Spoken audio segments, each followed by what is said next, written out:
اٹھاتے ہوئے کہا، تو اتنا نڈر ہو گیا ہے کہ غلطی بھی کرتا ہے اور بے حیائی سے اعتراف بھی کرتا ہے؟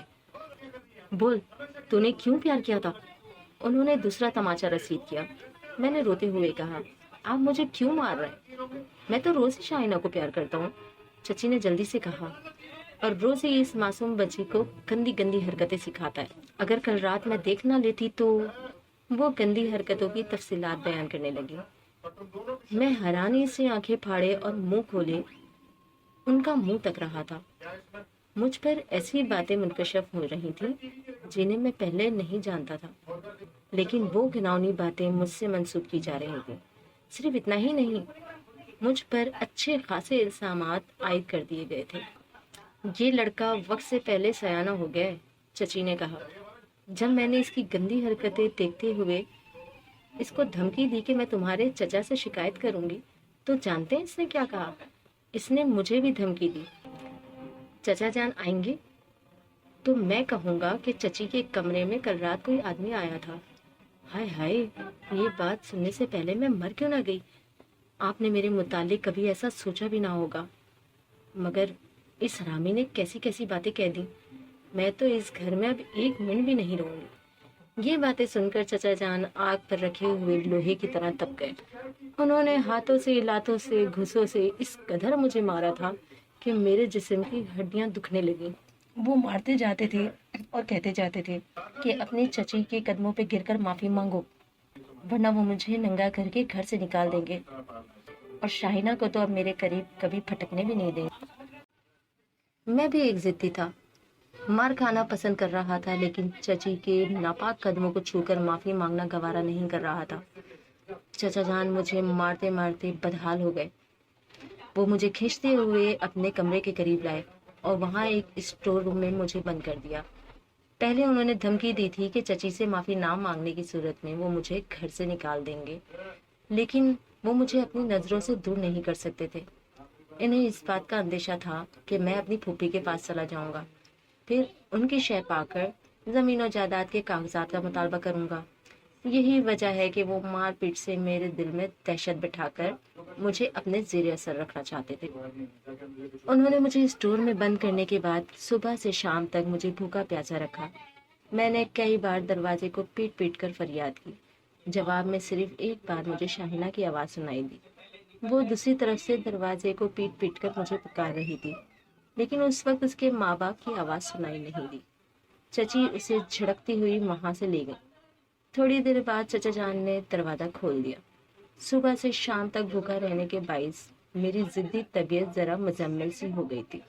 اس کے باوجود میں بھوکا پیاسا اس گھر سے چلا جاتا، لیکن شاہینہ کی محبت نے میرے پیروں میں زنجیر ڈال دی۔ پھر یہ کہ چچا جان بھی نرم پڑ گئے تھے۔ انہوں نے میرا ہاتھ پکڑ کر نرمی سے کہا، میرے ساتھ آؤ۔ وہ مجھے اپنے ساتھ ڈرائنگ روم میں لے گئے۔ وہاں شاہینہ اپنی ممی کے ساتھ بیٹھی ہوئی تھی۔ مجھے دیکھتے ہی وہ دوڑ کر آئی۔ وہ بھائی جان کہتی ہوئی مجھ سے لپٹ گئی۔ میرے جی میں آیا کہ اسے محبت سے چوم لوں، مگر مجھے تماچے یاد آ گئے۔ ان تماچوں نے کیسی خیریت پیدا کر دی تھی۔ شاہینہ کچھ پرائی پرائی سی لگ رہی تھی۔ چچا جان ہم دونوں کو گہری نظروں سے دیکھ رہے تھے۔ اسی وقت چچی نے شاہینہ کا ہاتھ پکڑ کر کھینچ لیا اور اسے وہاں سے لے جانے لگی۔ وہ میرے پاس آنے کے لیے چیختی چلاتی رہی، لیکن وہ اسے گھسیٹتی ہوئی لے گئی۔ میں بے بسی سے سر جھکا کر چچا جان کے ساتھ کھانے کی میز پر آ گیا۔ ملازم میز پر کھانا چن رہا تھا۔ جب وہ چلا گیا تو چچا جان نے نرم لہجے میں کہا، فرحاد، میں ہمیشہ تجھے بیٹا بنا کر رکھنا چاہتا ہوں۔ کیا شاہینہ تجھے بہت اچھی لگتی ہے؟ جی ہاں، میں نے خلوص سے دل سے جواب دیا۔ اچھی بات ہے، میں شاہینہ سے تمہاری شادی کر دوں گا۔ میں نے چونک کر سر اٹھایا اور انہیں حیرانی سے دیکھنے لگا۔ میں نے کبھی سوچا بھی نہیں تھا کہ شاہینہ سے میری شادی بھی ہو سکتی ہے۔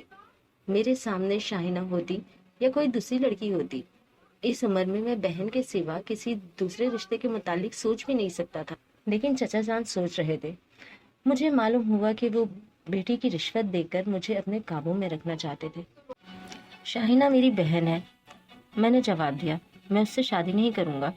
چچا جان نے مجھے گھور کر دیکھا، پھر ذرا سخت لہجے میں بولے، اسے بہن کہہ کر اپنی گندی ذہنیت کو نہ چھپاؤ۔ تمہارے اور شاہینہ کے متعلق کیا فیصلہ کرنا چاہیے یہ میں بہت اچھی طرح سے جانتا ہوں۔ خاندان میں جتنی لڑکیاں ہوتی ہیں وہ شادی سے پہلے بہن ہی ہوتی ہیں۔ ان میں سے اگر کسی سے شادی ہو جائے تو وہ بیوی بن جاتی ہے۔ تم اس سے بحث نہ کر، چپ چاپ کھانا کھا۔ میں نے بھی بحث کرنا مناسب نہ سمجھا، خاموشی سے کھانا کھانے لگا۔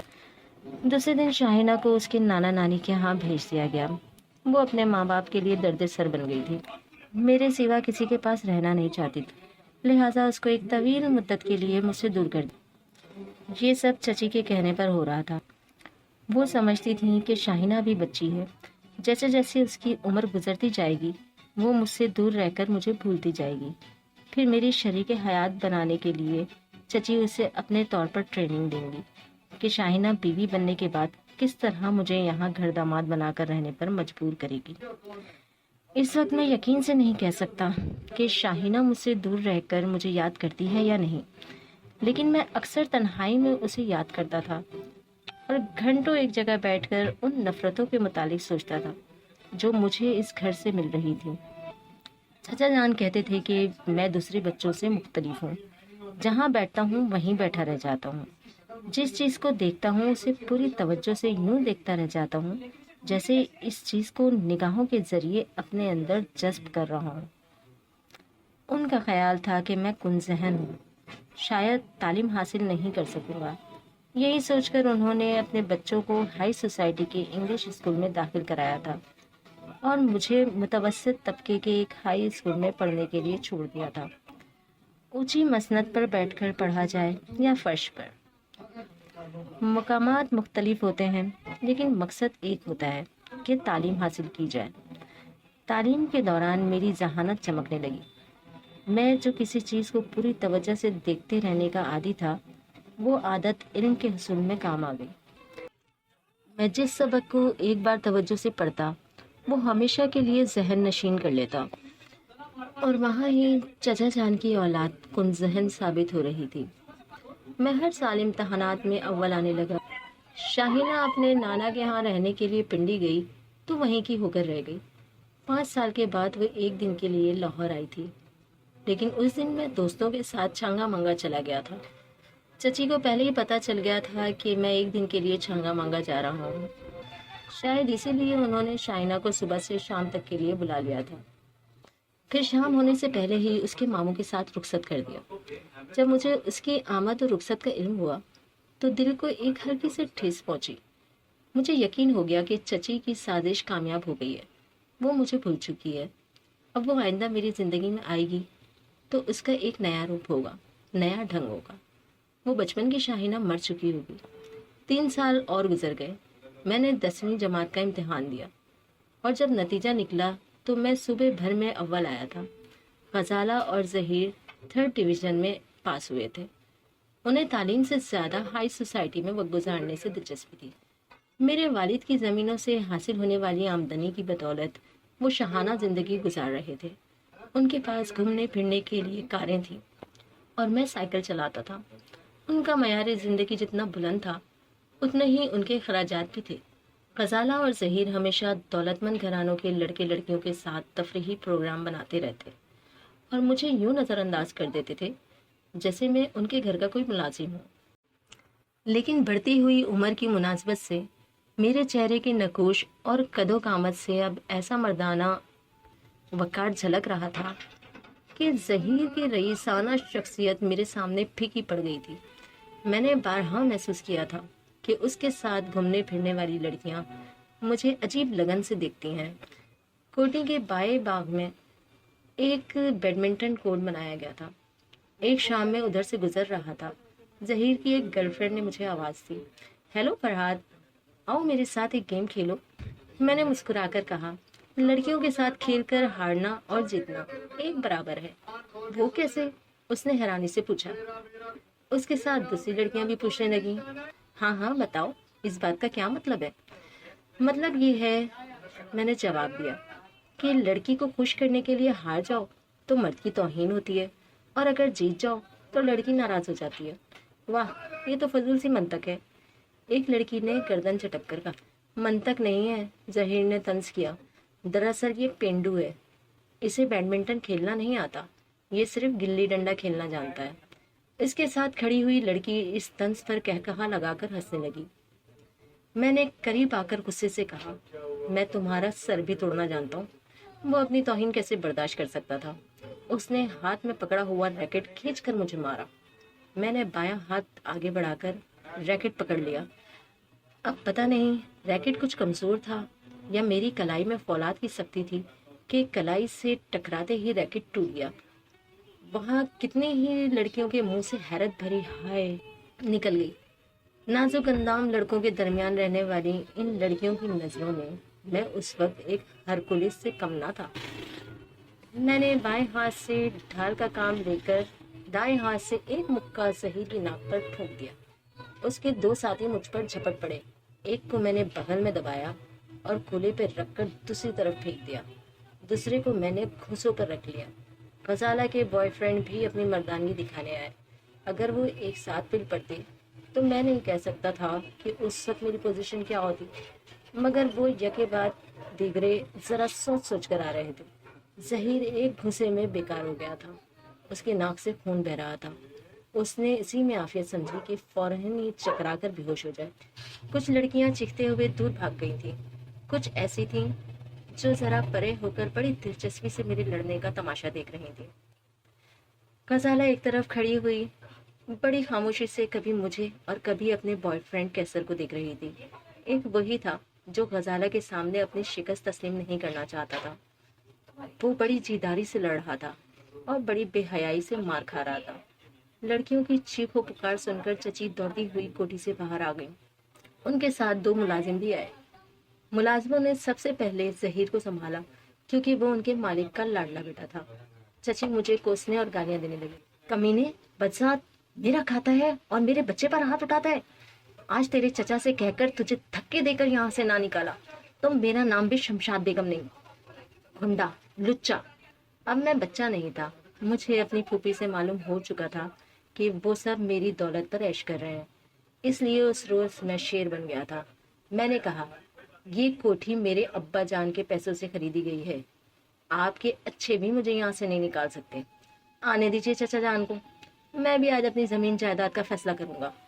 یہ کہہ کر میں کوئی جواب سنے بغیر لمبے لمبے ڈگ بھرتا ہوا وہاں سے جانے لگا۔ ملازم ظہیر کو اٹھا کر پچھلے دروازے سے کوٹھی میں داخل ہو رہے تھے۔ میں کوٹھی کے اگلے حصے کی طرف جانے لگا۔ وہاں پورچ پر ایک ٹیکسی کھڑی ہوئی تھی۔ کوٹھی کا چوکیدار ٹیکسی کی ڈگی سے سامان نکال کر اندر لے جا رہا تھا۔ ایک نوجوان لڑکی اپنا پرس کھول کر ٹیکسی کا کرایہ ادا کر رہی تھی۔ میں ایک لمحے کے لیے ٹھٹک گیا، وہ بھی مجھے دیکھنے لگی۔ میں بیان نہیں کر سکتا وہ کس قدر حسین تھی۔ یہاں جتنی لڑکیاں آتی تھیں ان سب میں غزالہ حسین تھی، لیکن اس اجنبی لڑکی کے سامنے غزالہ کا حسن بھی مان پڑ رہا تھا۔ پھر میں نے سوچا کہ یہ بھی ان بڑے لوگوں کی کوئی رشتہ دار ہوگی۔ میں ناگواری سے آگے بڑھتا ہوا اس کے قریب سے گزرتا چلا گیا۔ اسی وقت اس کی مترنم آواز میری کانوں سے ٹکرائی، بھائی جان۔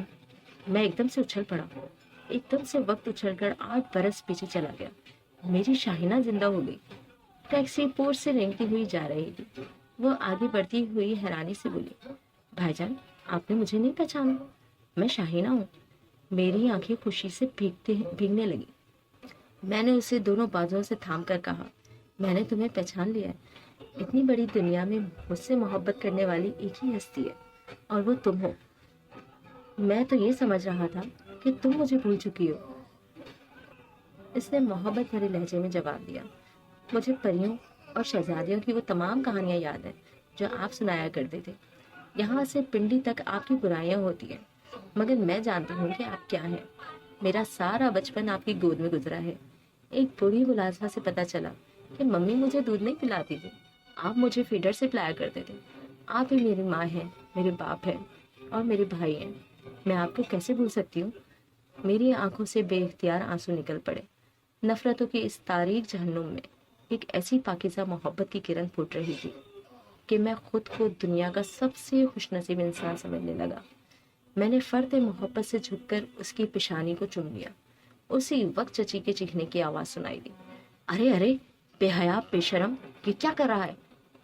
خدا تجھے غارت کرے، نہ جانے کب تیرا جنازہ نکلے گا۔ جا اپنی کسی بہن کو پیار کر، میری بیٹی ایسی ویسی نہیں ہے، میں اپنی بہن ہی کو پیار کر رہا ہوں۔ میرے پیار کی پاکیزگی کو وہ نہیں سمجھ سکتی تھی۔ وہ تیزی سے چلتی ہوئی آئیں اور شاہینہ کا بازو پکڑ کر کھینچتے ہوئے کہا، میں تمہیں پہلے ہی سمجھا چکی ہوں کہ اس لڑکے کی آنکھوں میں شیطان ہے۔ یہ تمہارا دل اپنی طرف کھینچ لیتا ہے، مگر تم سمجھتی ہی نہیں۔ سامان اندر بھجوا دیا ہے، یہاں کھڑی اس کے قریب کیا کر رہی ہو؟ شاہینہ مجھے بے بسی سے دیکھنے لگی۔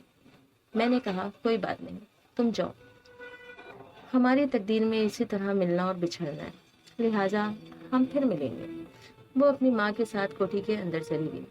میں نے فیصلہ کیا کہ چچا جان کے آنے تک میں باہر وقت گزاروں گا، کیونکہ وہاں رہنے سے چچی خواہ مخواہ باتیں سناتی۔ میرے چینل اردو کہانیاں کو سبسکرائب کیجیے، لائک کیجیے اور بیل آئیکن کا بٹن ضرور دبائیے۔ شکریہ۔